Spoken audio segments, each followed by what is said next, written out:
Hi there. Welcome to another quality video from Sailing Lima Charlie. We hope you enjoy.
Hello, all you good people out there. I hope everyone is doing well.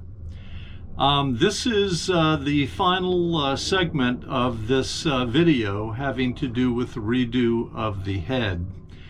I just finished today. I had some issues with some leaks, but those have been resolved now, and it is time to move on to other more exciting, well, probably not more exciting, but at least other things that need to be done to the boat. But for the most part, this is the last project. This head project is the last major project on the boat, at least for now. There's a lot more fun to come, but that's going to be discussed in future videos, such as engine work. Which I know everybody will be very interested in seeing what I'm going to be up to there, but that's not going to happen till later in the year. What I would like to have happen is that I'm able to make it through the summer with the engine as it is right now. It is smoking a lot, so I know I have some issues with rings and valves probably, and that kind of thing. I don't think the engine's been touched in the 1,200 roughly hours that the engine has on it. But again, that's to come later. So as you can see in the picture, there is the clear tubing, or what used to be a clear tubing, is the water line that provided water to the sink in the vanity that I just finished. There's that tube. In the middle of that, you can see the pipe or tube or whatever hose that the sewage from the toilet to the Blackwater holding tank passed through. You can see a couple of the fittings. You can see the on-off valve, which was for the part of the macerator, where the macerator would send the sewage out into the ocean if you were at least 3 miles out to sea. You could legally dump it right into the ocean there, and then the other direction it would go out up through a fitting on the deck, and I would either go to a pump out station and pump out the sewage from the Blackwater holding tank, or I would call, which I prefer to do, call a service which will come over, tie up next to your boat, and they will extract the sewage. But anyway, that has been, all that has been removed now, and I'm in the process of beginning to reinstall the new product. I do want to take a minute and show you the new items that I'm going to be installing in this toilet system. I took out and threw away the old hand pump. This is a manually pumped toilet. So this is a brand new toilet from Jabsco, a new toilet pump extraction handle thingy from Jabsco. And basically the way that it works is that you do your business, you pump that out into the holding tank that we just looked at, and then you have a selector switch here which either allows the contents of the toilet to be pumped out, or to, if you flip it over, then it brings new water into the toilet. And normally on most boats, they have a hose hooked up to another seacock, which is underneath the settee on the port side. And when you open that seacock up, open that handle, it brings in water from the ocean, so salt water, into the toilet, and that is used for flushing water.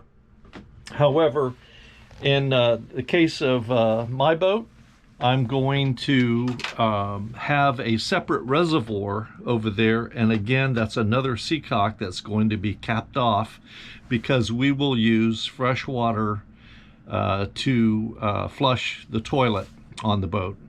The problem with seawater is that seawater has living organisms in it, and if you pump that water into the toilet, after a couple of days it begins to smell like dead sea life.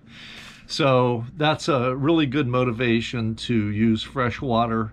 And when I get ready to install that reservoir, which I have already made, I'll show that to you. I'll show you how I made it, and you may even watch me putting it together.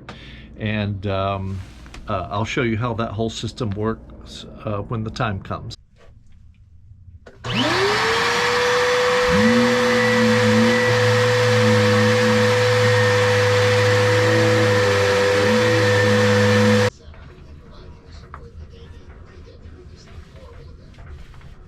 We've identified 41, we have recovered 41 sets of marine matches, and 28 of those victims have been positively identified.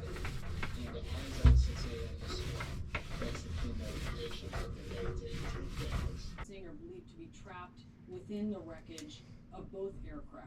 Investigators say the entire recovery... So let me show you what I just finished in its entirety, and this will wrap up the video, and it'll wrap up this big project.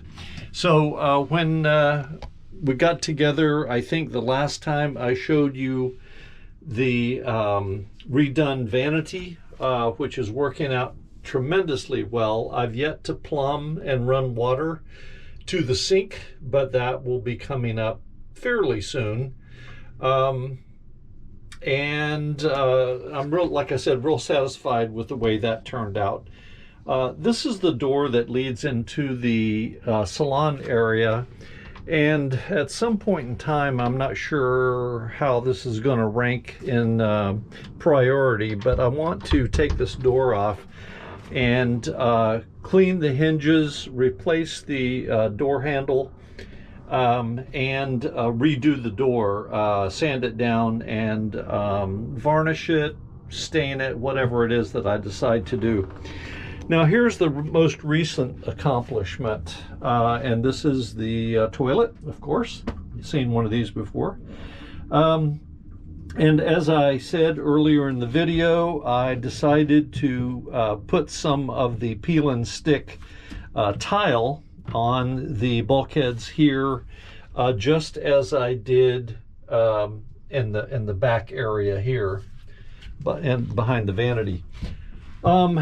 If you look closely, and you don't really need to do that, but if you were to look closely, you would see that there are some irregularities, and the reason for that is that all three bulkheads, or I should say none of the three bulkheads, are square. They're not parallel and perpendicular. There's angles all over the place.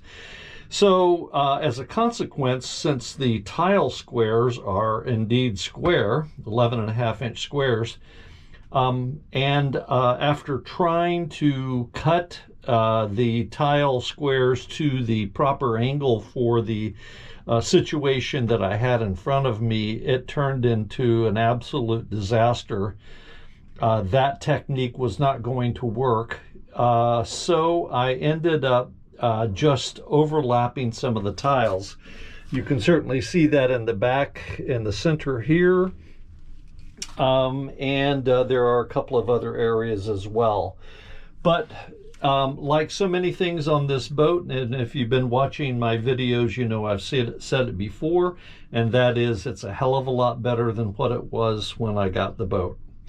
So as far as the toilet itself is concerned, I have, this is a whole new mechanism here down to this point. So it's no longer garbagey like it was before. All of the pipe is, or hose, whatever you want to call it, is brand new. All the clamps are brand new. And you may recall that I showed you the reservoir, which is underneath the port side settee. I completed that and I hooked it up. This is the hose here that comes from that reservoir, and it now will pump flushing water. Flip that over to flush, and it now pumps very nice smelling flushing water into the toilet to flush it, and then it pumps it back, and I'll show you now this area. So this is now complete, and I hope you can see this with the lighting, but this hose with the red open close handle is the evacuation hose, which comes out of the bottom of the holding tank, comes up through here, goes up through the back of the compartment, as you can hopefully see there, and then comes out the back. And then it goes up to the deck, and that's where the waste is pumped out of the holding tank. This is a vent hose to allow it to vent so that everything can be evacuated out. I have the new laminate here and new fiddles on, or redone fiddles. I still have some wood fill work to do over the nail holes. And if you look back here at the back, you'll be able to see that it wasn't exactly the cleanest, best job, but I will be piecing in some laminate to patch all of that up. But it looks much better. And then of course, the inside of the wet locker is now painted. So this is all painted white, and then I've got the tan color on each side. So you can now, it's not so dark in here that you can't see what the hell's in there. So I'm real happy with that. I still have some wood finish that I need to do. This is what it looked like before. And so you can see that I still need to do this side. What I'm going to do, obviously, is take this crap out of here. And then I'm probably going to have two shelves built into here so that I can store clothing and that kind of thing, which now is up in this area. I still need to put new laminate on here, but that's what I see as being a future small project. No big projects. Back here you can see that the V-berth is still this ugly crap brown color, and not in very good shape either. So what I'm going to be doing after I finish this bulkhead here has to be sanded and repainted. But when I've finished with all of that stuff, I'm going to come in here, I'm going to empty out the V-berth, And I'm going to sand and paint this probably the same white that you see here. I don't see why I should change from that. And then, you know, I've got it covered with these 24-inch square tiles here. I really like it. They're they're fairly soft. There's at least some padding there, so that if I or somebody wants to sleep up here, they can. But that's it. That completes the video. It completes the project, and I appreciate all of you guys watching. I hope you'll subscribe if you haven't, and I hope you'll refer any of your friends or family to watch the channel. I'll try and put out better quality videos in the future, and I hope all of you have a good 2025, and we'll see you next video. Thanks for watching.